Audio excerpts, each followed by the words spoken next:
I've never gone through anything like that, so I can't sit here and say, I can imagine how it is, because it's sad that it happened, and it's sad that you have to live with it. Yeah. And it's even worse that there's people out here like them defense investigators that's just, and my son told me yesterday, he said he had talked to. You have your micro cassette? Huh? Micro cassette. Don't have one, get one. Yeah, if you get one, we'll just set it in here too, so that way that'll be easier for him.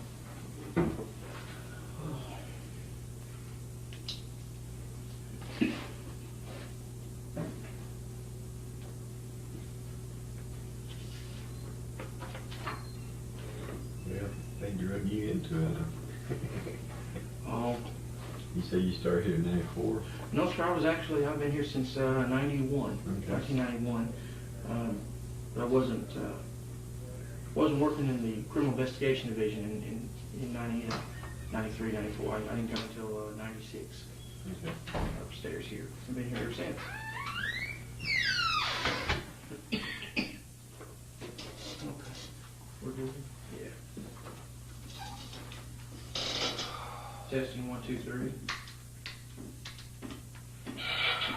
Testing 1, 2, 3. Okay.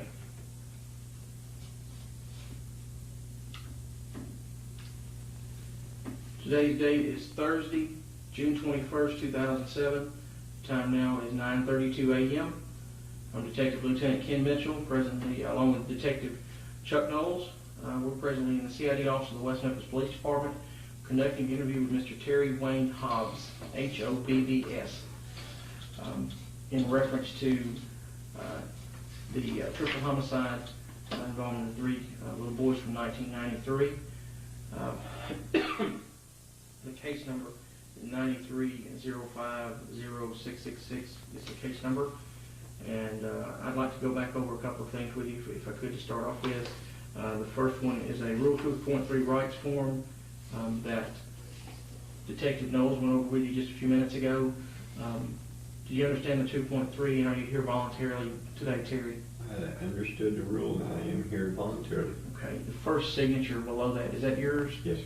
And below your signature, is that Detective Knowles Yes, as a sir. witness?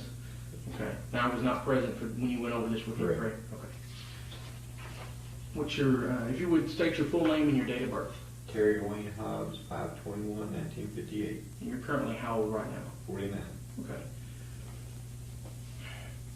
Terry, what we'd like to do, and what I was telling you just a few minutes ago, is the prosecuting attorney, Mr. Davis, has asked us to interview a couple people in light of some possible new evidence that may have come up, and just to fill in some blanks, I guess, as far as this case goes, that might be helpful.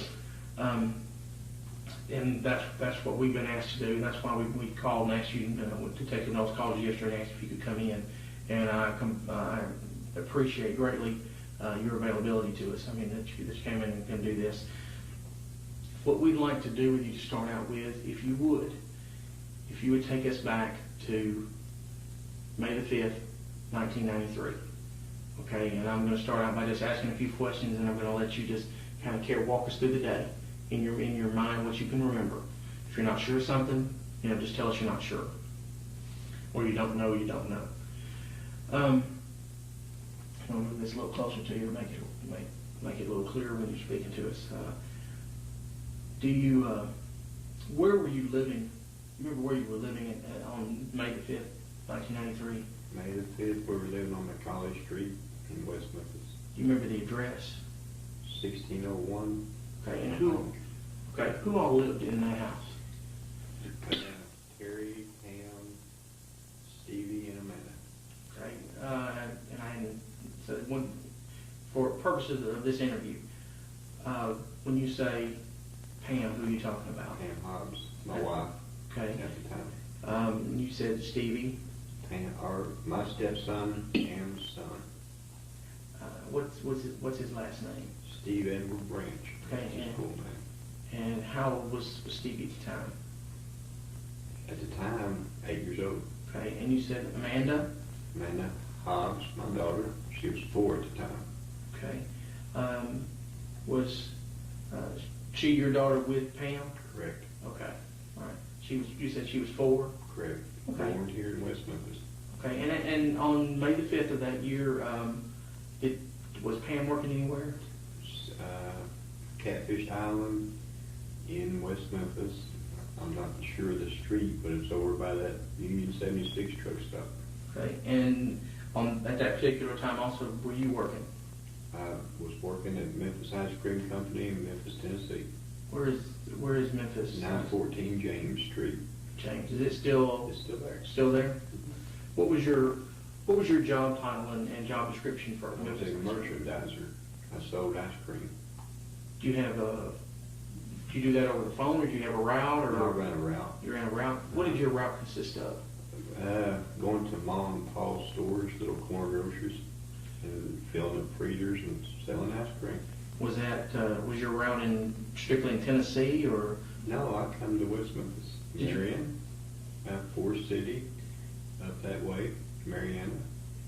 Do you have a route in Tennessee and Arkansas And Mississippi. and Mississippi? Okay. Mhm. Do you remember working on May 5th, 1993? I do. Do you remember your schedule that day? What time you got up and went in, what time you got home? Excuse me. I usually every day went in about 5:30 a.m. and I'd get off around 2:30, 3 o'clock p.m. About every day.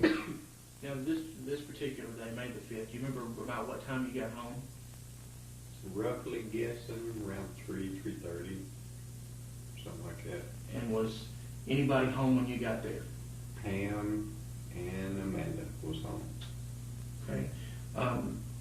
Did you see Stevie anywhere? I did not. He wasn't there. Do you know where he was at? When I walked in, I always checked on the kids, and I didn't see Stevie, so I asked Pam, where's Stevie? And she said he went off to ride his bicycle with Michael Moore, his bicycle, which his grandparents had just bought him prior to that day.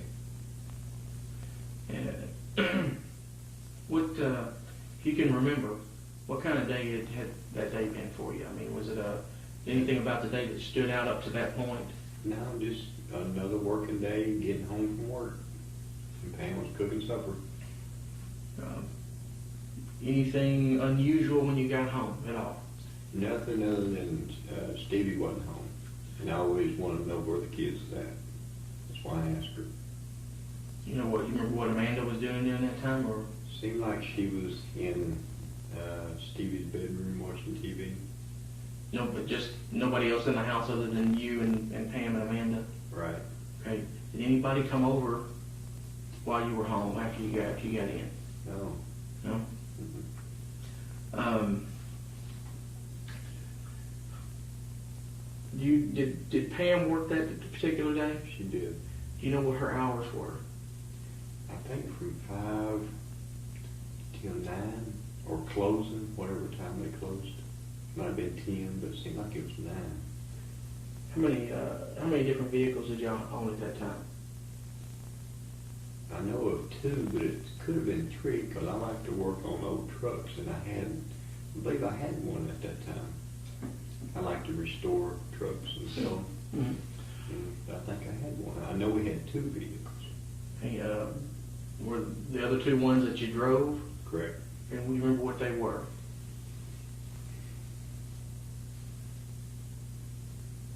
Not really. No, not really. Did both you and Pam drive daily? Yeah. I drove one to work. I'm trying to think of why I drove to work. It's a long time ago. Sure.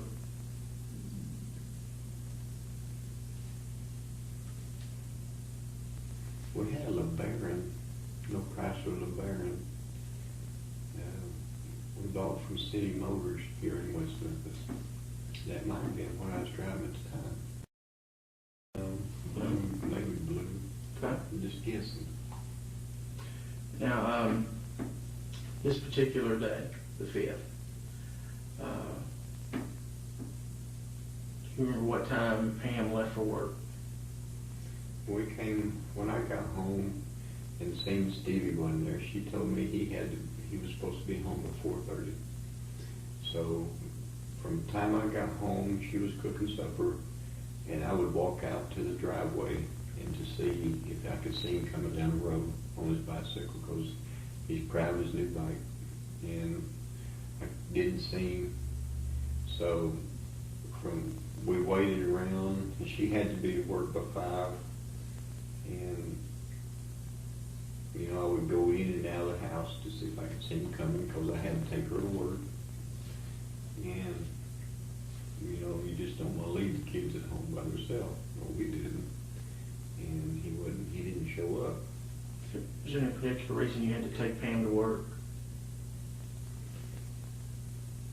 I don't know if there's a particular reason. I just did it. It's just the way we did things. Okay. And I'd take her to work. I'd pick her up from work. okay.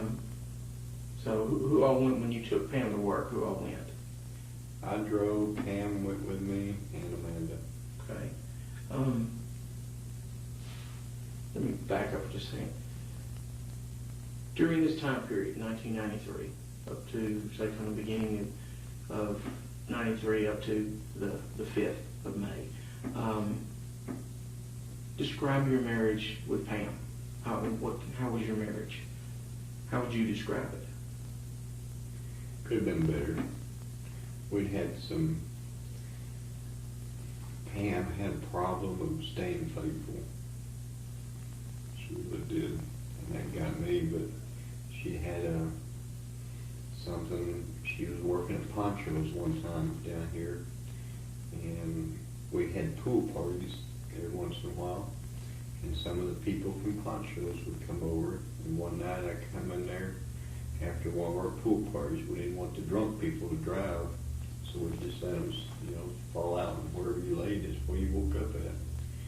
Well, one night we get up, going through the house, looking at people, making sure everybody's okay, and Pam is standing there wrapped up in the arms of a Mexican.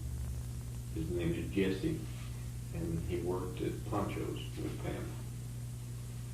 Well, I whooped the dog out of Jessie.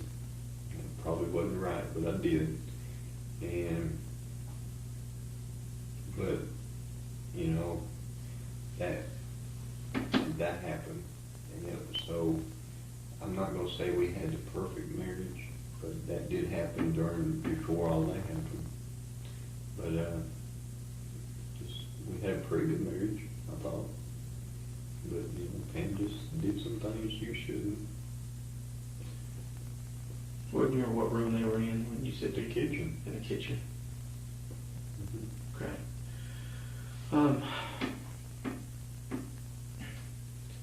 Now, any other problems that come to mind as far as your marriage at all during that time, prior to the 5th of May, obviously? Not really, other than her family. You know, when I met Pam in that restaurant, then she asked me to marry her. Her dad let me know right off the bat, you ain't gotta make her happy, you gotta make me happy. And I kind of thought, well, that's kind of odd.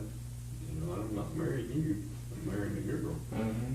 But it was, that statement was made, and I don't know, nothing bad that I could think of had happened.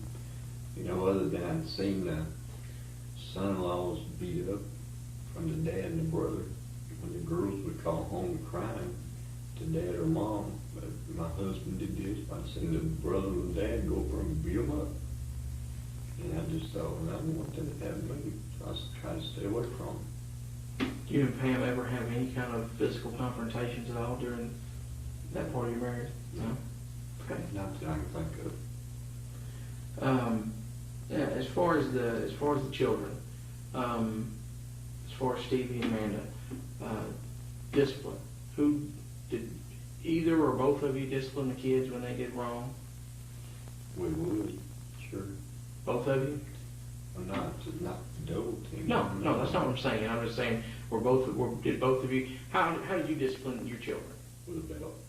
Okay. Or make them stand in the corner.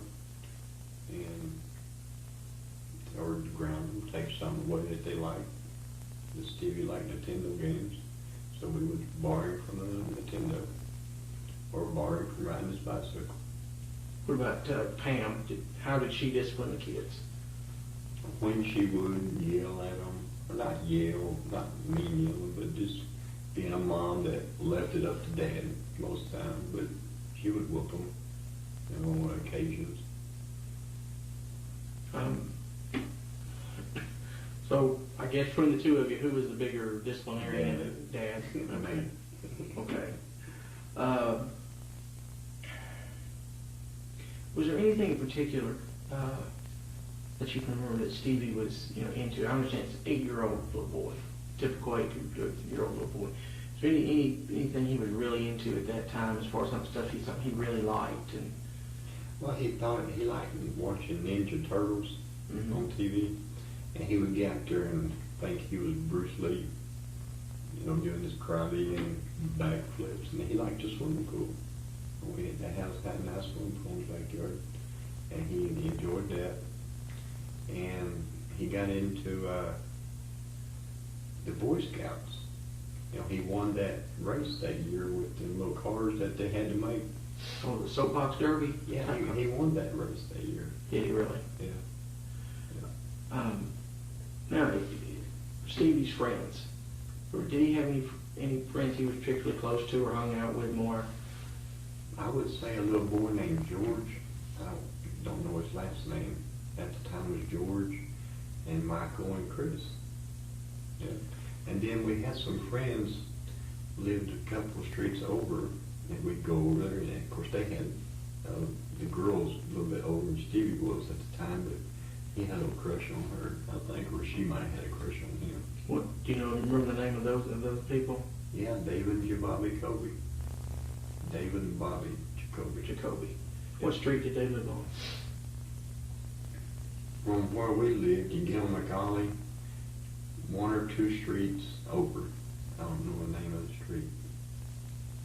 But we'd go right now. I got David a job with me one time. He ran out of work, so they put him to work over where I was working at the ice cream company, kind of help him out, and we played guitars together. And so, you know, Pam knew him from Baldwin. That's how I met him. Oh, okay. I didn't really know him, but I met him through her. And when I got him the job where I worked at, they were kind of struggling. So I just tried to be nice and help out. Where are you originally from? Cave City, Arkansas. Cave City. Yeah. Poughkeepsie, Cave City.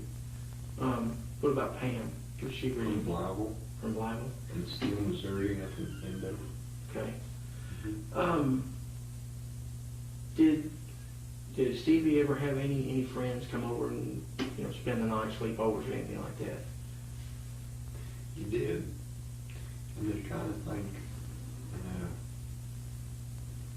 Michael may have came. I'm not sure because it's been a while. Sure, certainly. Yeah.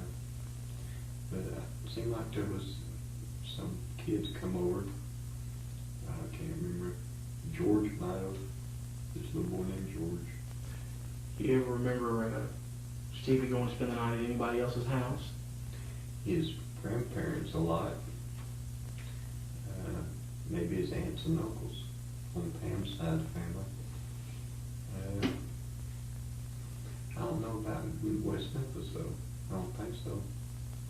It's possible, but I can't remember that one. You remember when y'all moved to West Memphis? 86 or 87, sometime in there, when the tornado had come through here. Mm-hmm. Did y'all move here before or after the tornado? After. Afterwards, okay.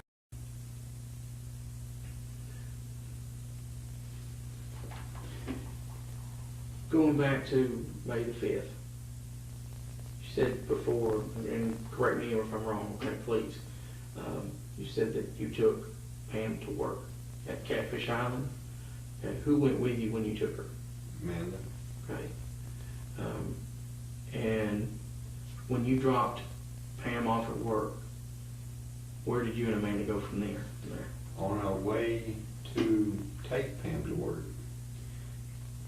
Well, after I got home, if you remember, Pam told me that when I asked where Stevie was at, she said he was riding his bicycle with Michael Moore. So on our way to take her to work, we went by the Moore's house to see if Stevie was there or Mike was there.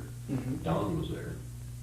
And she told us that, you know, they're riding their bicycles. So, you know, me and Pam decided to take Pam to work, and I'd go back, and I had Amanda with me. We'd go back and try to find them. And when we left Catfish Island, we went back by the Moore's house and just started going street to street in the neighborhood to see if we could find them. And you said you went back. Did you talk to Mr. and Mrs. Moore? No, I don't think Dawn or Dana was home at the time. Dawn was. And we did talk to her, you know, other than asking whether Stevie or Mike here when I took Pam to work. Okay. And when I come back, you know, I didn't see any change, no bicycles in the front yard, so we just drove around street to street in the neighborhood to see if we could see them. You and Amanda. You and Amanda. Okay. How long did you do that? Probably 30 minutes. And I went maybe an hour. I don't know about the time exactly, but after we went back to see if we could find them in the neighborhood, me and Amanda, I took Amanda to, when we both went home, and I said, come on, we'll go walk around the neighborhood and see if we can hear them behind them fences in somebody's yard, because I didn't know where George lived, which one of his little friends. But we was going to see if we could just hear them playing behind them fences, the privacy fences. So we did that for a while, and we didn't see them. We went back to our house, and we hadn't been there very long, and Dana pulled up and asked if Michael was at our house. And I told her, I said, no, but they're supposed to be at your house. She said, well, I just left my house, and they're not, and I'm looking for them. I said, well, we've been looking for them. Did Miss Moore say if the boys had ever been to her house that afternoon? Or I don't think she said that, but you know, I told her, I said they're supposed to be at your house, so we went by there on our way to work, take Pam to work, and then we come back by and see no bikes, and so we walked around, and then here we are, we're fixing to drive around some more. We was heading back to your house. And she said, well, I'm heading to my house. I told her Dawn was there. I said, we'll follow you over there. who is Dawn? Dawn is their daughter. Their daughter. How old was she at the time? Best guess. 6. 6 years old. No, she was older than Steve. But she was 10, maybe 11. Okay. Just guessing. What about Mr. Moore? Did you ever talk to him that afternoon or evening? No. No, he was truck driving somewhere, working. Okay. Okay, so after you talk to Ms. Moore, she comes by your house and tells you that she's looking for them, looking for the boys too. At this time, do you know anything about Christopher Byers? No. Okay. So what do you do after you talk to Ms. Moore? She said she's going to her house. I said, well, I'm coming over there too. And 'cause we went over there, and Dawn was still there. And Dawn said she'd seen them go this way on their bicycles. So, you know, while we're standing there in the front yard talking, here comes a big bully-looking dude walking across the street. And I look at him and I said, who's that? And of course it's Mark Byers. That's when I first met Mark Byers. Okay. And he looked like the shaggy DA. Don't quote it. But he comes across the street and he said, have y'all seen Chris? And we said, no, but have you seen Mike and Stevie? No. I think right then is when we put together that they might have been together at that time. Well, when Dawn Moore says that she saw him going up the street, did she say who all she saw? No. But she said they were on their bikes. Because Dana said she'd asked her when she got there, you know, has Michael been home? Has he called? Something like that. And is Stevie with him? Something like that. And Mark come walking across the street saying, did y'all see Christopher? And I think that right then is when we figured out they might have all three been together. And you never met Mark Byers before that day? No. Okay. What happens? And you still have Amanda with you? Correct. Okay. What happens then? I believe I drive around a little bit more looking for her, and then I go back to David and Bobby's house, and I drop Amanda off there, and I asked David, I said, would you go help me, try to find these boys? He said, come on, let's go, because he knew Stevie up in Liable. He knew Pam's first husband, and he knew Pam most of her life, or all of her life, and so working with him, seemed like a pretty good guy. He looks like ZZ Top. Long hair, long beard. And so he went with me. We drove around. He was with me probably 2 or 3 o'clock in the morning, May 6th. When did you see Pam again? When I picked her up from work. Okay, you remember about what time that was? It was right at 9 o'clock. Okay, and when you went to pick her up, who all was with you? Amanda. Just Amanda? Okay. Okay, I had picked her up. Yeah, because I had her with me. So I picked Pam up. When you met Pam at her job, what was the first thing y'all talked about? Pam, like every other night, come out of the building with 2 pieces of candy. One for me and one for Steve. She came out that night with 2 pieces of candy, and she asked, where's Stevie? And I said, Pam, we haven't been able to find him yet. And she says, he's dead. And I said, Pam, don't say that, because who would think that? I was getting nervous a little bit before I picked Pam up, because it started getting dark. And when your kids is out there after dark, as a parent, you get them things. But first thing Pam said was, he's dead. And I said, don't say that. He is. I said, why might you say that? I don't know why she said that, but she said that. Do you know who was the first family or the first ones to call the police on this? I know when we was at the Dana's house when I first met Mark, we said right then we was going to call the police. But I thought I called them before that. And I can't remember, but it seemed like I did. But I ain't going to sit here and say that. I'm just trying to think back. Did you have a home phone at that time? Would you have called from your home or? No, or payphone. Payphone. Yeah. Did you have a working home phone at that time? Sure. Did you? Okay. I might have even called from there, because I don't remember that, but I remember when I was at the Moore's house and I met Mark, I remember telling Dana, because they both said they're going to call the police, and I told one of us, tell them Stevie ain't here too. So I think I didn't make that call right then, but I mentioned that to Dana. Okay, so after you have gotten and picked up Pam at work, where do y'all go? What happens then, I guess? I think we go by the house first, or we might have went to Robin Hood first, over in the wooded area where someone's, the last people that we talked to said they'd seen them go in Robin Hood area. We didn't know there was a Robin Hood area there. Who did you talk to that said that they'd seen them go, the boys go in there? Some of the neighbors, because there was a lot of people out there. We was going door to door, asking, you seen 3 little boys, and someone said they'd seen them going to Robin Hood around the time some show come on. So, from that, seemed like from that time on, we just couldn't let go of Robin Hood. What did you know about Robin Hood Hills that day? Didn't know a thing about it. You ever heard of it before that day?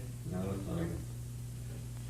Um, When we got out there, I just thought, I can't see our boys coming out here, because of what it looked like. Describe for me what you remember it Like looking like. a jungle. Looked like something that grown-ups would go in, not kids. And just trails through the wooded area, and ditches of water. back there that I couldn't see 8-year-old boys hanging around. So I take it you went into this wooded area. Mm-hmm. Do you remember who all went into that wooded area during the time you were there? I know when the police would call, Regina come out, and she went in with us a little ways and turned around and come back out because it was hot, and it was muggy, and it was growed up, and it was full of mosquitoes, and everybody was getting mosquito bit, and so, and I believe it was starting to become shift change. And Regina told us that she's going to pass it on down there to the police that all this was going on out here, but there was a lot of people. Regina, is that a police officer? Regina Meeks. Okay. There was a lot of people out there going through the woods. Do you remember, if you could, tell me as many people as you can remember by name? David. Jacoby? Mm-hmm. Okay. I didn't know anybody else. Did Pam go into the woods?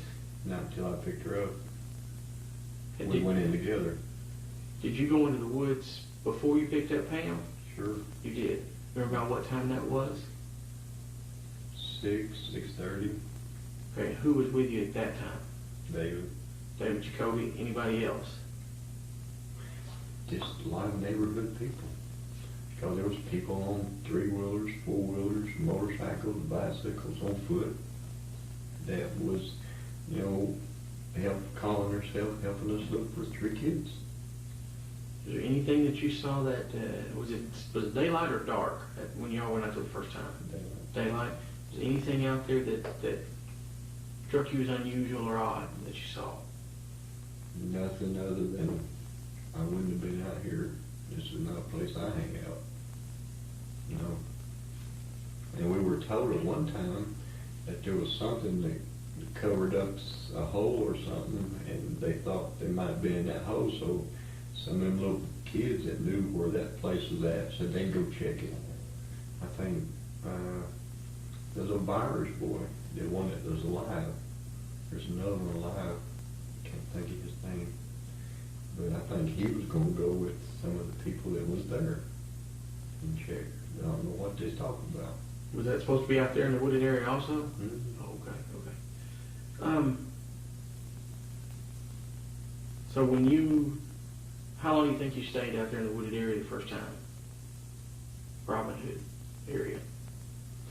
I don't know, because we would drive around looking and then go down the service road looking up in there and then walk out in there from both sides.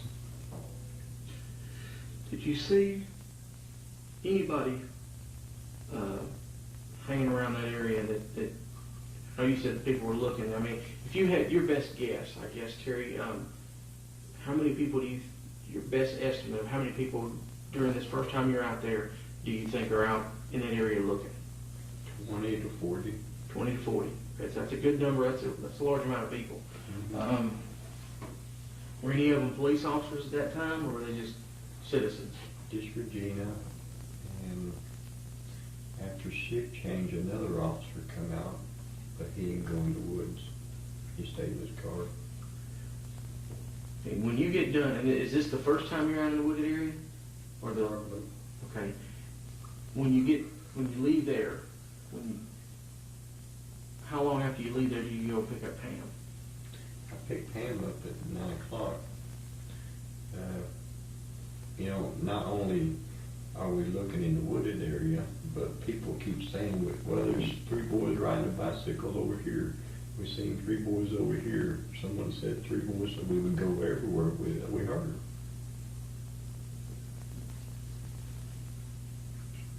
I know I did. Yeah. I don't know what. It was a time I was in the woods. I seen Mark and his wife, Melissa, drive down the service road looking up in the woods. When after you got Terry, did you go straight back to the Robin Hood area after you picked her up from work? Pam? I'm sorry, Pam. Excuse me. I believe we did. And did she go in the woods that time with you? Mm-hmm. Okay. Where was Amanda? Probably to Jacoby's. No, it seemed like we might have took her back there. Okay. Because Pam wanted to go in the woods. At that time, after you pick Pam up, you go back to the Robin Hood area. How many people are in the woods at that time? I know Pam called her dad, and her dad and her mom come down from Baldwin, and they're with her some of that night. I can't tell you exactly what times, but they're with her some of that night. Most of the night, matter of fact. And I don't know how many people at the time was with us, because David was still with me, and then Pam got with me, but Pam was also with her dad and mom that night. Okay. Let's move through the night all the way. Did you ever go back home during the night to Macaulay? We did, so we could change clothes. Okay. Yeah. Pam had her work uniform on, and she wanted to go by and change, so we did. And I might have put on a long sleeve or something to keep mosquitoes off of us, or got bug spray. I don't remember what we done. But I did take her by the house so she could change. Yeah. Did y'all go back to the Robin Hood area after you changed, or she changed? All night long. All night long. Okay. Let's move forward to daylight on May 6th, the next morning. Okay. Carry me through from daylight on through that day. Tell me what's going on, what you're doing, what you and Pam are doing. From daylight, Pam had made a statement to the police of somebody that her ex-husband, she thought, done it. Because we couldn't find Stevie, we didn't know where they was at. She thought he might have kidnapped Stevie. So they called him, and he comes down the next morning. There's a guy, a bum, walking down, crossing that bridge by Catfish Island on that street. Is that Missouri Street? At the time it was 7th Street, I believe, where Catfish Island was located. Okay, there's a bum walking on that street, and he's wet and looking terrible, but he gets on the railroad tracks and starts going west. You see this person? I see this guy. Is a white male, black male? Black. Just give me a good physical description as best you can about how old he is and what he looks like. I'm not good at guessing the black folks' age, but it seemed like he had long locked hair, just old, raggedy looking clothes, maybe 40s age, roughly guessing 30s to 40s in his age. Okay. But we noticed him. I noticed him especially because we're focused on Robin Hood. He's coming from that area, but he's noticeable, and that image sticks in your brain. But we spend the rest of the morning after daylight. We go to the school. Let's see if they show up at school.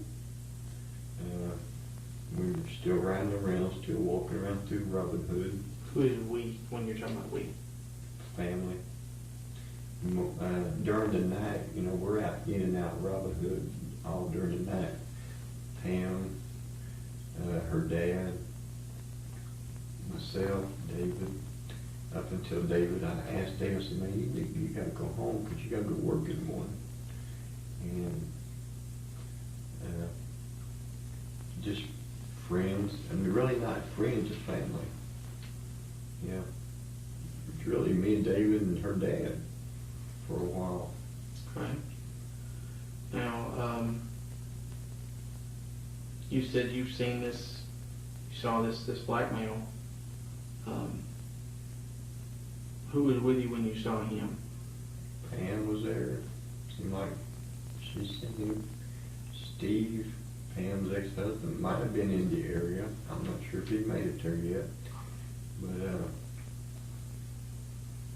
I don't know. Not being honest about it. But Okay. he was somebody that just looked like a bum out here going on. take us on through. Just keep going with what you remember from that morning. Well, after we go to the schools, we go back to Robin Hood, and there's the media there. I think Ben Watson was the reporter at the time that was there. And,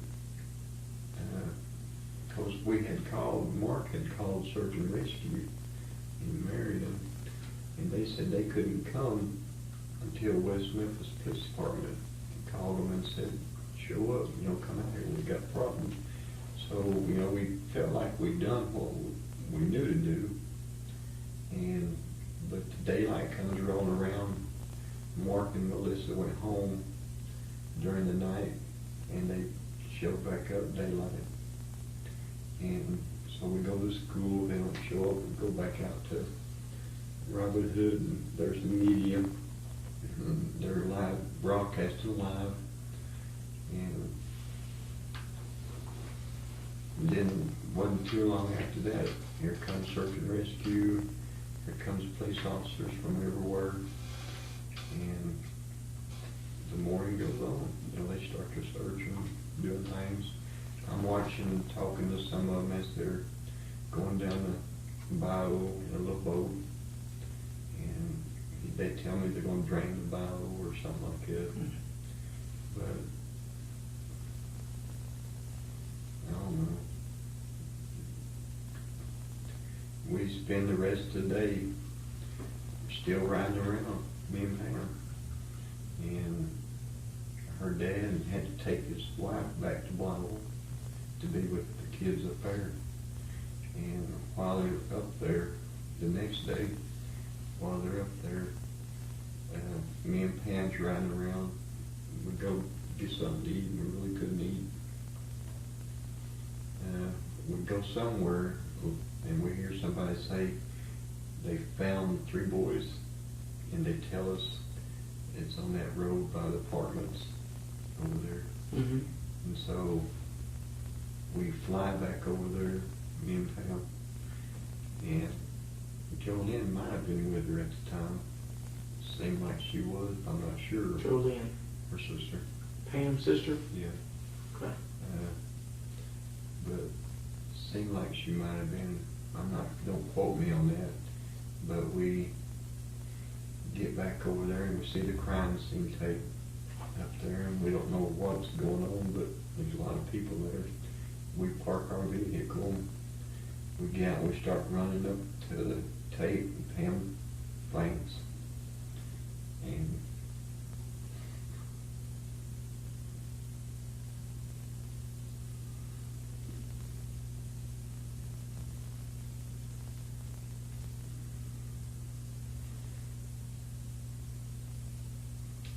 I help her get back to the car. And I go up to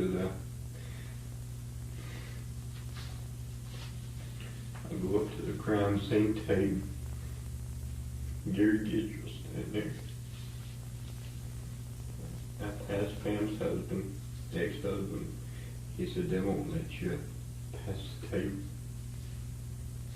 And I said something to him, kept on walking. I get up there, and Gary Gidge was standing there, and I asked him, I says, have you found something? I didn't know Gary.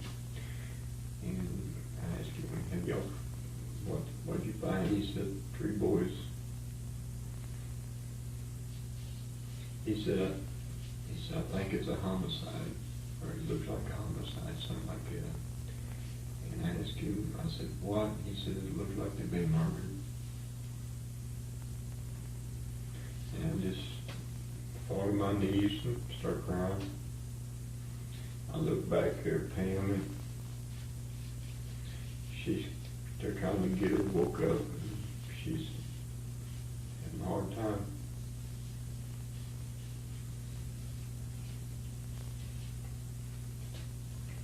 I don't know.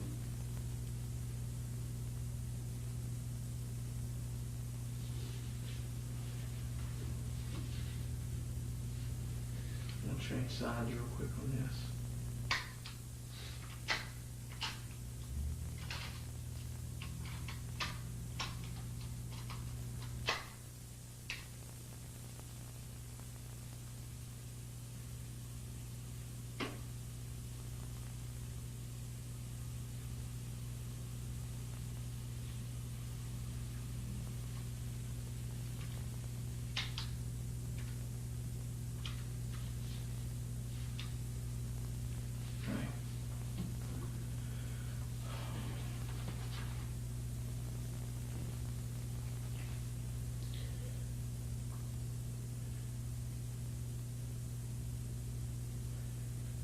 So you talked to Gary Gitchell.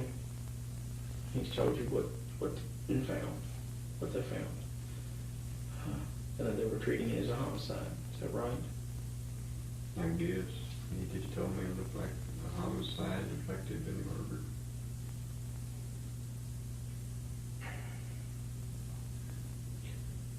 Did you hear anything? Were there a lot of people around there at that time? There was. Did you hear anybody saying anything about it? Any rumors circulating at that time that you remember hearing? No. How long did you stay there? Did you stay there a while, or did you try to get Pam out of there, or what did you do? Try to get Pam back to the house. Yeah, 'cause she fainted, and we got her back to the car, and then back to the house later. I don't know how long we was there.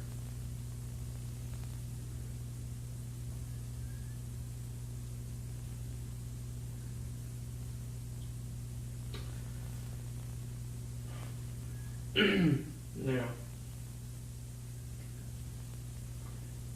as far as Stevie, did he have any, I guess for lack of a better term, any prized possessions that he kept with him?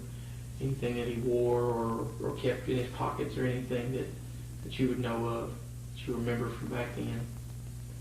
Anything that, in the mind of an 8-year-old, anything that would be considered, that they might consider special? Maybe I think he might have had a Ninja Turtle watch. I'm just guessing, but it seemed like I remember that. I don't know anything else.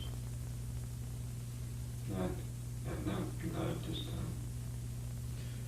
And it's my understanding from us sitting down talking with Pam a couple of days ago that you and Pam are now divorced. Correct. Remember what year you divorced? 03, I think. I'm just guessing. Where was the divorce? Where did you go through court on the divorce? Never had to go to court. I used an attorney in Osceola. I can't even think of his name at the moment. He was one of Brent's friends. Brent. Davis. Oh, okay. So was this an uncontested divorce? Was there? Yeah, it was. Okay. Who filed? I did. You did? Under what were your grounds? All the abuse, the accusations, the threats coming from the family, side of the family. What do you kind of, if you could explain that to us, what you're talking about? Mm-hmm. After this happened, for some reason, Pam and some of her family went around and started telling people Terry Hobbs killed their kids. I don't know why they done this. So she convinced her brother, Jackie Jr. Hicks, that I'd killed them kids, and he would make the threatening remarks to me, "I'm going to kill you. If it hadn't been for Dad, I would have killed you already," his daddy. I couldn't for the life of me understand why they would think on this line, but in the abuse is them going around telling people I did it. The threats is coming from the family, the boy, the brother, that he's going to kill me for doing this, which I didn't do this, but still yet, it took a toll on the Hicks family that I've never seen. And of course, I've never been around anything like this, so I didn't know what to expect, but I was seeing things that I just couldn't believe. Go around accusing everybody in West Memphis. We'd go down and talk to come down and talk to the police, and Pam would call all people's names she didn't know, but still accuse them of it. So they'd go out and ask questions, I guess. And I just say it take a toll on this family that I couldn't imagine, I couldn't understand. you ever have any incidents with anybody in Pam family, any kind of physical confrontations, anything after this happened? Sure. Me and Pam bought a home in Raleigh, and Pam being at the time struggling with this, we just bought this home up there. We didn't know anybody up there, but you know, I bought it from one of the people at the ice cream company, and one of the boys that the family owned the ice cream company, his girlfriend owned that home, so we bought it from him. Financed it, I believe, through FHA. And Pam, Amanda would go riding, you know, we rode bicycles in the neighborhood, and then Amanda had met some girls down the street because didn't know anybody either. So instead of Pam going down there with her, I'd ask Pam, why don't you ride down there? You know, the girls. She wouldn't do it, so I'd ride down there and keep my eye on Amanda. We just lost one baby, and wasn't going to lose another. So I'd ride down there with Amanda, keep my eye on her, you know, because we didn't know. So she met these kids, and I ended up meeting their parents, which was nothing to me, just parents. Well, Pam had this thing in her mind. I loved them women, them kids as parents, the women. And all I was doing was keeping an eye on my daughter. And so this one particular day, or really several days, Pam would accuse me of wanting me, as it's a woman thing, or me of wanting them, which was nothing to it. And this one certain day, she kept on and kept on and wanted to argue with me about them kids' mother. And I kept trying to tell her, Pam, quit. You know, you just making this stuff up. And she tried the same thing here in West Memphis. Whenever I caught her with that Mexican, she just automatically blew it off the wall. You got a girlfriend over here. Well, I didn't have a girlfriend over here. I didn't play that. But when we got over there and this started happening, this one day I looked at Pam over and over and kept trying to tell her this is nothing to this. And shut it up, leave me alone. I'd go in another room. Here she come in another room and just nag it on. Finally I looked there and said, I'm gonna slap the dog out of you if you don't shut this up. Well, I wasn't happy without saying it, but I told her that. And she kept on, so I'd go in another room. Here she'd chase me in another room, say the same stuff. So we sitting on the couch, and I said, Pam, quit. I tried my best to get her to quit, and she wouldn't do it. So I just reached over and backhanded her.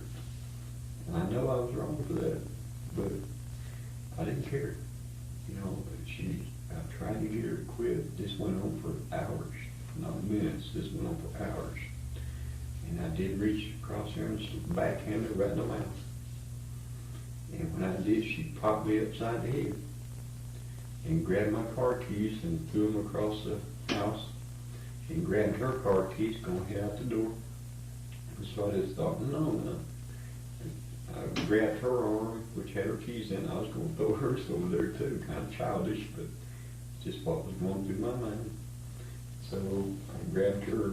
We wrestled over her keys and got her with my elbow when we was wrestling. That was the end of the fight when my elbow hit her. And she told everybody after that I broke her jaw. She called her family and told them I broke her jaw. And I knew what that was going to do. And it was going to bring her down here. So I called the police in Memphis. There's 2 recordings of me calling the police in Memphis. One before, after the fight, I called them and told them about the fight and what happened and what she done. And they tell me that we can't send someone out there to wait on them. But when they get there, call us back and we'll send someone out there. I said, thank you. But, so, it took about an hour, maybe a little longer, to her brother, his wife, her dad and her mom come knocking on our door shortly, about an hour and a half after that. And they come in yelling at me because she's, you know, I slapped her. I ain't gonna deny that. I hit her in my elbow. I ain't gonna deny that. But I didn't beat her up like she told everybody. I didn't break her jaw like she told everybody. I knew that. And after the fight, me and Amanda, you know, I felt bad about it. And there's my wife sitting there looking like this over nothing. So we made her ice packs, me and my daughter, and give them to her, put on her jaws. And her family showed up, and her dad come in yelling at me, brother come in looking at me. And so I seen a chance where I could get my telephone. And I grabbed my telephone, walked outside, called the police again. And tell them, you know, I got some trouble out here, they're back, they're here. Give me them people, send the police out here. And they said, okay. I said, well, in the meantime, I have a gun, I'm gonna load it, I'm gonna put it on me. So I did. I had 357 Magnum, I loaded it with hollow points. Put it under my shirt, and walked outside, had my phone, stood by my truck outside, and waited for the police to get there.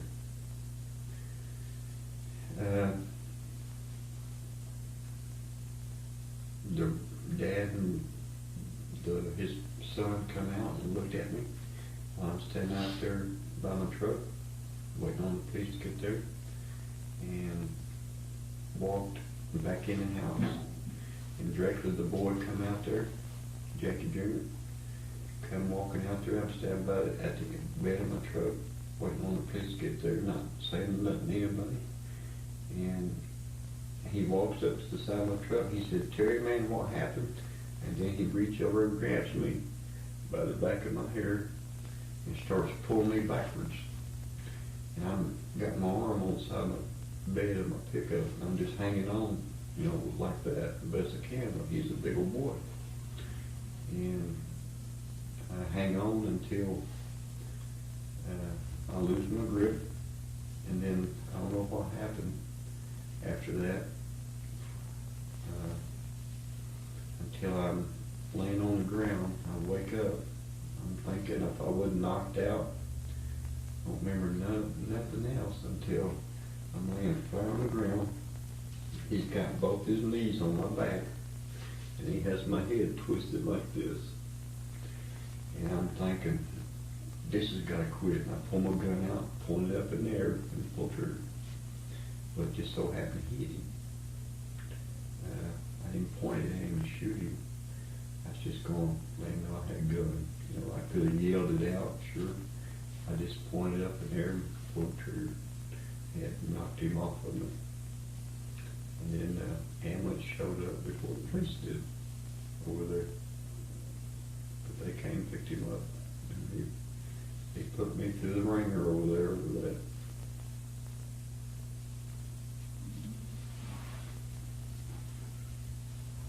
Okay.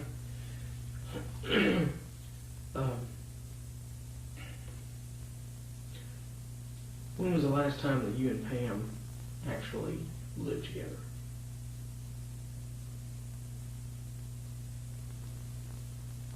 Probably 05, 06. Because she moved, she come back down here, maybe 04, I'm not sure, 05, 06, something like that.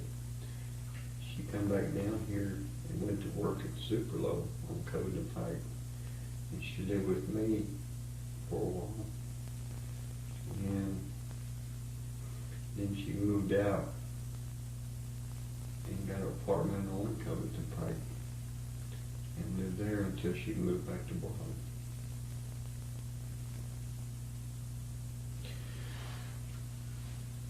Was there any other occasion I guess before she moved out, was there any other run-in with the police? Oh, yeah, several of them. Any of them where you were arrested during that time? Yeah, thanks to Jolene, Pam's sister. Was that the last time the two of you lived together? You and Pam? No, this was after my divorce, and I believe it was after my divorce, our divorce, and me and Pam had another separation. She took off to Baldwin, and I called her and I said, if you going up there with John and Jolene, don't you ever come back to my house again. So the next day she brings Jolene to my house. Jolene brings in a bag of weed and a bag of white powder, and of course she had, I don't know this, she has a hit on her, but they bring the police, the Memphis police with them. Okay, they come, they get inside. I had broke the key off in the keyhole because I didn't want them in our house, because I knew what these people had done to me in the past, and I didn't want them to come back and do it again. So I broke the key off, and then my daughter breaks in through the back door, Amanda. And I seen that she ain't gonna quit, open the door and let her in, and she goes over and opens the other door. And the police is out there, and Pam and Jolene's out there. Well, they come in the house, and my daughter, I had a half a joint. I ain't gonna lie about this. I had a half a joint on one tray under my china cabinet. My daughter runs straight to that and pulls it out and gives it to the police. Jolene walks to my bedroom and places that white bag of powder and white and some marijuana on my dresser and goes back in the front and tells the police he's got drugs in his bedroom on his dresser. They run back there and find this and arrest me.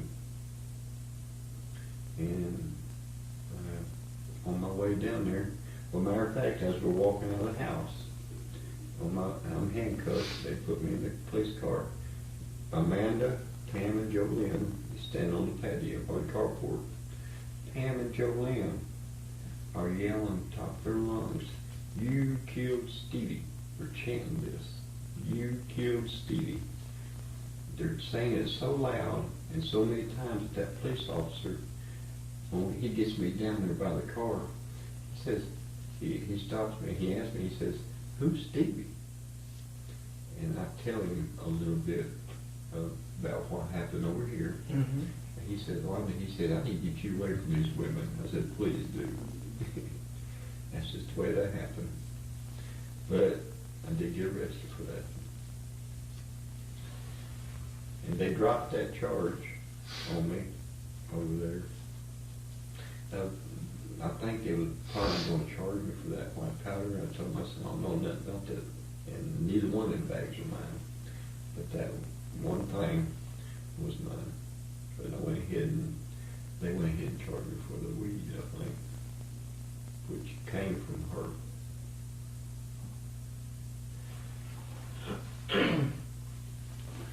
I'm going to go through and show you some pictures and see if you can help me with this. Go through,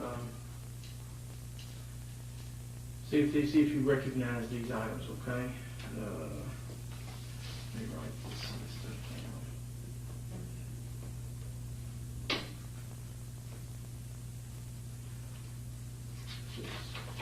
Sheet number 1 here, I'm going to show you here. There's a cigarette box, and it looks like maybe some partial dentures. I had one that looked like that. Do you still have it? No. Jolene and Pam took it and gave it to Damien's attorneys. Do you smoke Marlboros? I did at the time. Okay. This is a more blown up picture of the same set. This was made in Blyville, Arkansas by Dr. Dentist up there. That looked like That looks like mine. Yeah. Would you would you do me a favor? And this is, I mean, I know you don't have them here. If you have it in front of you, all we have is a photograph. When was the last time you remember seeing this? I had them in my file cabinet. I don't know, probably, I'm just gonna guess now. 05, 04, something like that. I don't really remember the date when I had seen that, but I do remember them taking one of my upper parcels and doing that with them. If you would, I've got this marked, like I said, I've got sheet 1, sheet 2, just so we can show for record that we showed you this. Would you sign and put your name and today's date on each sheet as we go through? And like I said, today's date is June the 21st.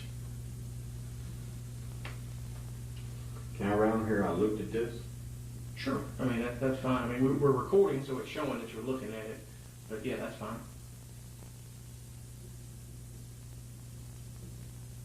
That looks like the ones you had, the upper parcel. It does. Okay. Yeah. If you do the same thing on sheet 2, and then we'll go through and I'll show you some other items and see if you can help us identify them.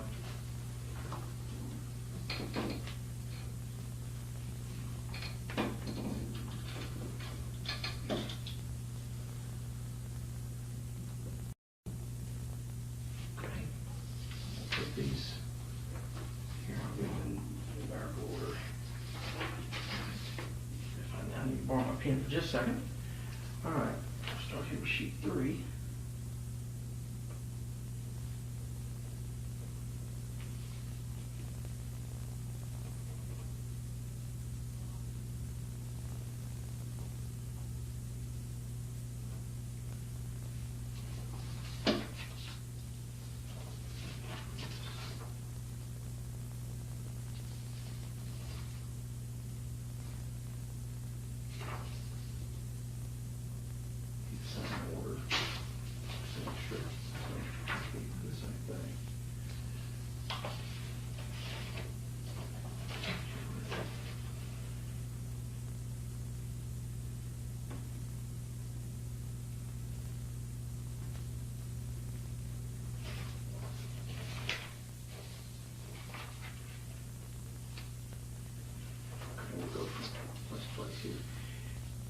Terry, if you would, this is one I've got labeled sheet number 3, okay? And I've got each item is number 1, 2, 3, 4, and 5. They're knives. They're mine. Okay, let's start with number 1. What can you tell me about knife number 1? Just a junky knife. Remember where you got it? I had that so long, I can't remember where I got it from. What about I found number that 2? one when I was running my ice cream route. I found this one laying in the street in Memphis. Knife number 3 right here, this one. I really don't remember where that one came from. Okay. What about knife number 4? Not really. Because a lot of times I would find them on the ground somewhere and just pick them up and put them in these little blocks or something like that. About knife number 5. You remember anything about it? Not really. Okay. But they do look like mine. Okay. Like I said that's sheet 3, yeah, if you'll put down that you viewed those, sheet 3, numbers 1, 2, 3, 4, and 5.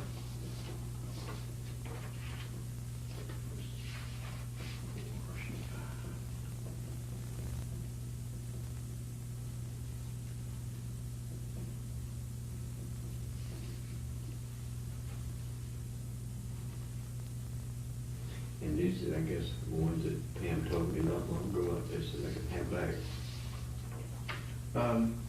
These are photographs of some we have that were,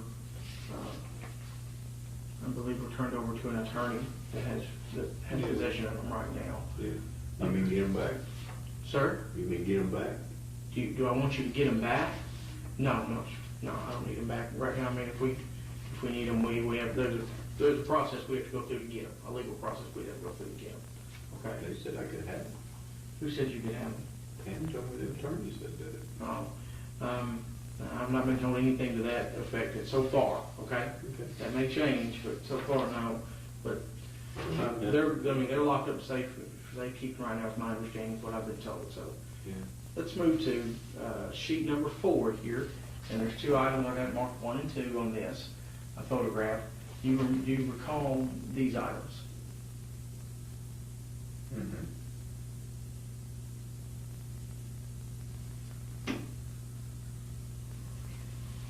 No, I don't think so. Cause I did have pocket knives and, different knives, but I don't know, because I have some bigger than that, and I never did know whatever happened to them. But, I don't think I remember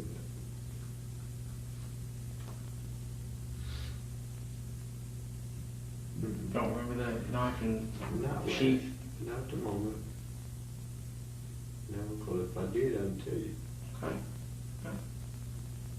But that don't look like one of mine.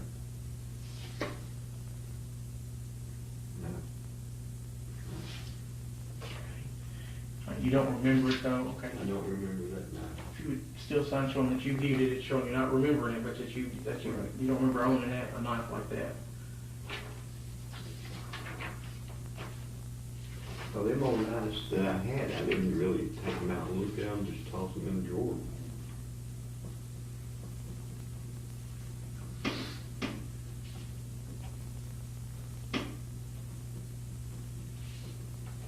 It wasn't like that one I found on the street in Memphis. I just took it home, put it in with the rest of them. Wasn't nothing, that's what they were treasured.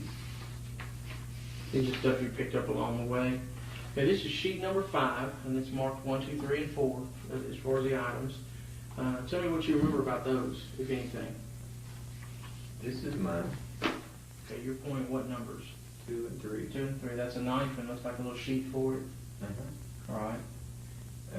One seemed like Joe Lynn and her boyfriend bought that for me.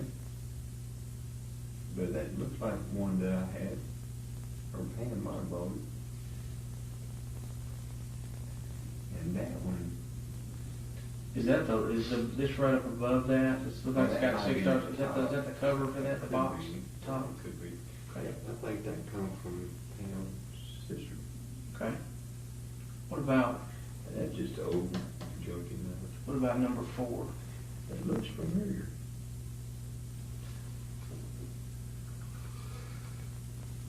Yeah, it looks familiar. Okay. All right. Same thing. If you sign the date, and this is the next one comes to be the last sheet. I'm going to show you.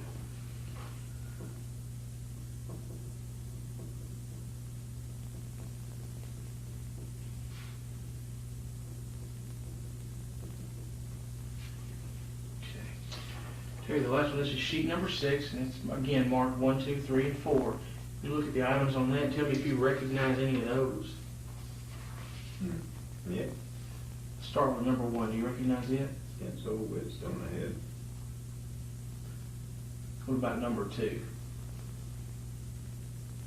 kind of looks familiar. No, keep in mind too, it's like a knife handle and a sheath, a knife and a sheath, black sheath with a clip on one side. And this is mine, and this is the case that this come in. So 3 is yours? 3 and 4. 3 and 4, and then 4 is the black case that 3 came in. Okay. Most of the knives you had here that you recognized, just for clarification, did you buy those knives, most of those, or did you? Some of them were gifts, but and some of them I found, and some of them I bought just because I liked the way they looked. Like this is one of them ones I like the way it looked. Number 3 on this one? It is. Okay. But I never carried them. That was my next question I was going to ask you. Right. Do you ever carry a pocket knife on you for any reason, like for work or for anything? No, sir. Okay.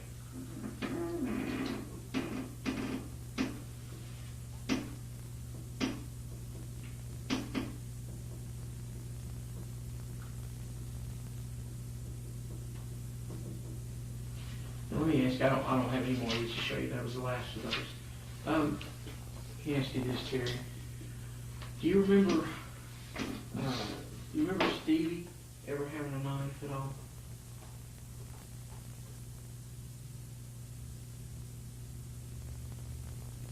I don't know if he got one at the Boy Scouts or not, but he did go to Boy Scouts. I don't know if they gave him a pocket knife. But his granddaddy may have given him one. Because his granddaddy was really proud of it. He liked it before. It's possible. I can't say yes or no to that. No, honestly. So if he had one, you wouldn't have known what it would look like, or? Well, if I seen it, I might recognize it, but I can't place one at the moment. Now, did you ever keep any of Stevie's personal possessions after their death, after the boys were killed? Well, I ain't gonna say I kept them. We kept them in our home up until Pam would take off, and she'd try to take some. And I still have some pictures of him, sure. Do you have any other personal items? We're talking about an 8-year-old little boy here, Right. as far as, toys or any personal effects that he has. Not time to think of. Did Stevie ever mention to you, or did you ever hear through Pam of Stevie mentioning have any problems with any older kids, or name any other boys that you had, any other kids that you hadn't heard of before, prior to May the 5th? I haven't heard any. George, Chris, and Mike. That's about the only 3 names I knew. And or Aaron. Seemed like him. I seemed like that Aaron Hudson boy. Seemed like that was one of his friends. Were they the same age? I don't remember. I don't know how old Aaron is. Okay. It seemed like I remember hearing his name back then.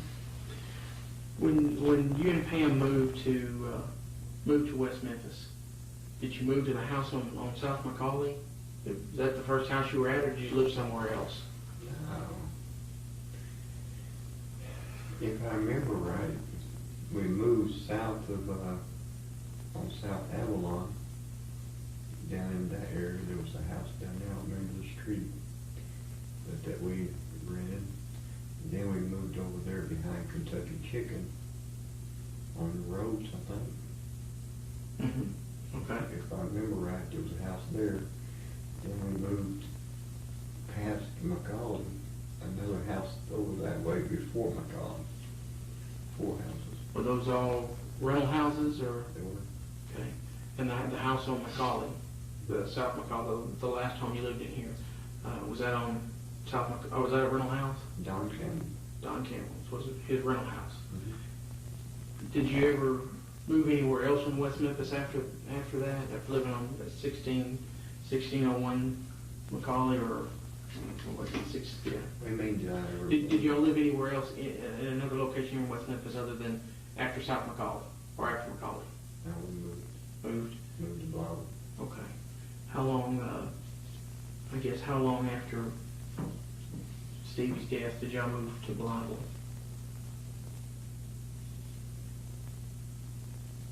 A month or less. Terry, have you got any questions? No, so far. Is there anything else that you can think of that we hadn't gone over today, we hadn't asked you, or something you've remembered through the years that you think might be helpful to us as any kind of follow-up in this investigation? Well, really, I don't know what you're investigating, so I don't know how to answer that. Well, all I'm asking is if there's anything that you feel might be pertinent or have some value to this case at all that we might forward to the prosecuting attorney if necessary. I know I've seen a picture, and I don't know if this means anything. I've seen a picture that Damien Echols sitting on my couch at my house with Chris and Mike, Stevie and Mike on each side of my thing. Have you seen that? No, sir, I have not. Where did you see that picture? Well, I think Gary Gitchell had it. I don't know how he got it. And they said it was my couch. And I don't I don't remember that. No, of course I know we didn't know Damien Echols or none of them boys, but I don't know how, if that was our couch, that picture got taken. But I've heard about this picture somewhere out here. Did you know any of the No. three that were No. charged and ultimately convicted of this crime? Have you kept in touch with any of the other parents? Mark Byers.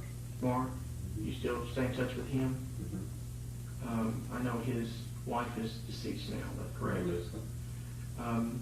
What He's about remarried. He's remarried. Mm-hmm. What about the Moores? We've run across Dana and Todd up here at Walmart in West Memphis a few times after that. And Todd's just hateful. I mean, I guess he's still mad about all that. But at the same time, Pam was accusing Todd of killing these kids, and Todd kind of took that wrong.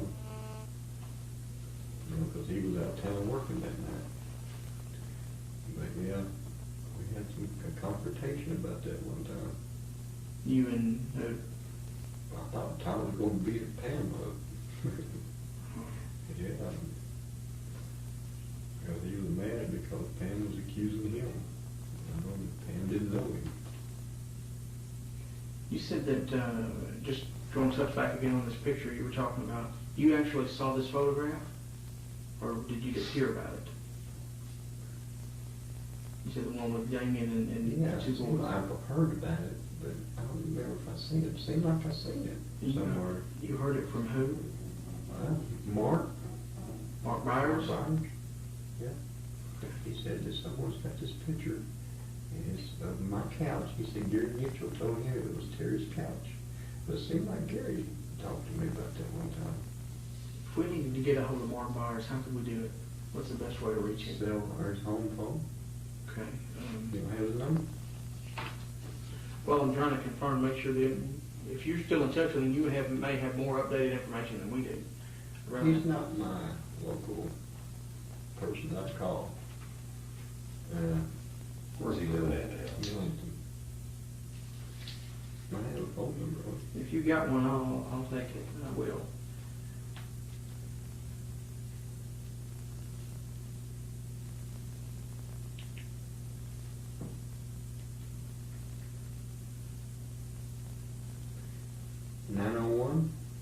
Mm-hmm.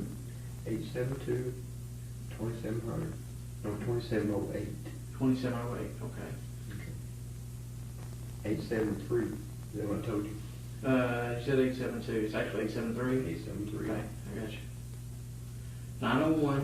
901-873-2708. Great. Got it. Okay. If there's nothing else you have, the only other thing I think we want to do is just take a digital picture, just a good picture, show who we sat down and attach to the paperwork, and then we're done. We'll get you out of here. But I do want to tell you how much I appreciate your time and your courage for coming in and going back through this with us. It's a tough thing to do, at best. But well, I don't know what Jolene is up to, but she has, ever since her brother died, and that was a sad thing, the way all this has happened. She's constantly reminding Pam that when Pam was still with me, that you're still with the SOB that killed our brother. And I didn't kill her brother. But they just hoped that the rest of the family looked at it like I did. And we settled that. I thought we settled that in Memphis. I do have one or two quick things. They were mentioning when we talked to them earlier in the week about some kind of a contract with Dimension Films. Mm-hmm. What is that actually about? They're making a Hollywood movie. They come down here and bought our rights, Mountain Pam's rights, and to make that movie. And from what we've been hearing, it might not be a good movie. What? You said they bought your rights. We might have made a big mistake. What kind of agreement did you come on as far as the rights? Life rights. Well, I mean, as far, they offered you so much money, I take it, what did y'all settle on? 12.5. Each, or Minimum. you each got 12,500? There was one other thing.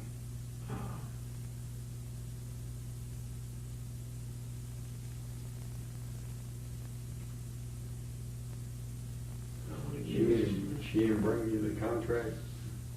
No, sir, I've not seen the contract. It was mentioned when we were talking earlier this week, but I've not seen one, no, sir.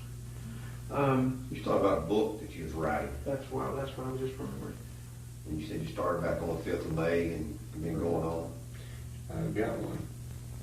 Yep, they want to look at it, I won't let them. Ron Lax, the investigators want to look at it, I won't let him. But I started this thing back May the 5th. And just kept up with everything that's happened, not everything, kept up with a lot that's happened. Each, or Minimum. you each got 12,500? There was one other thing.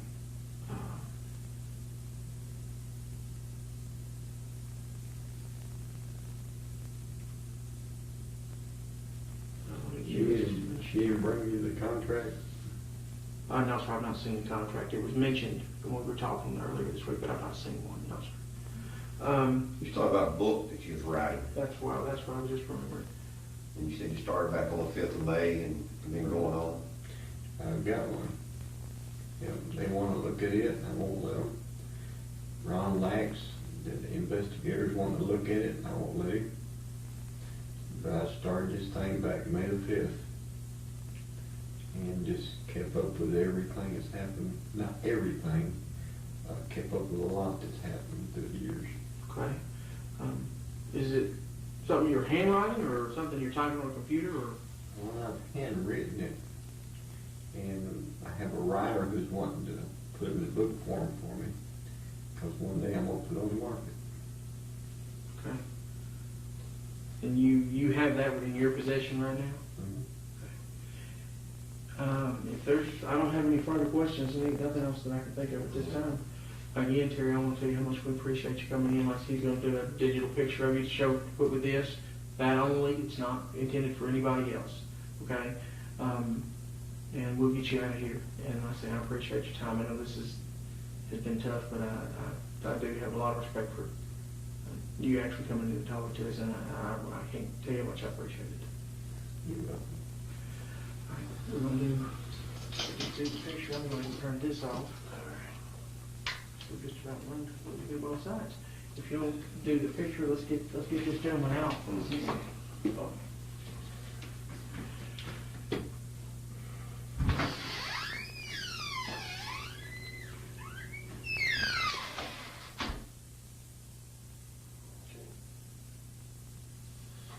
Guess you have to take some limbs off, wouldn't I? I couldn't see nothing.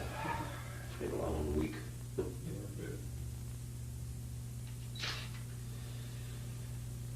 but Like I said, your sister-in-law. no.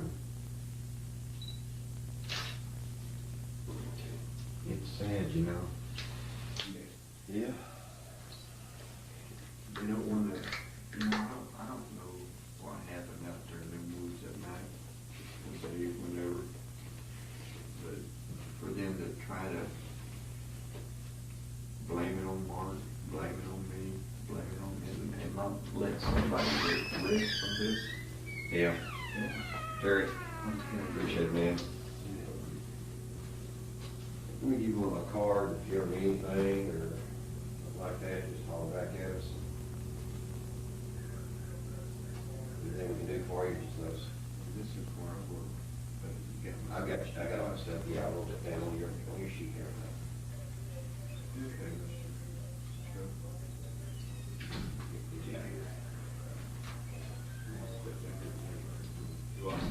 Okay, yeah.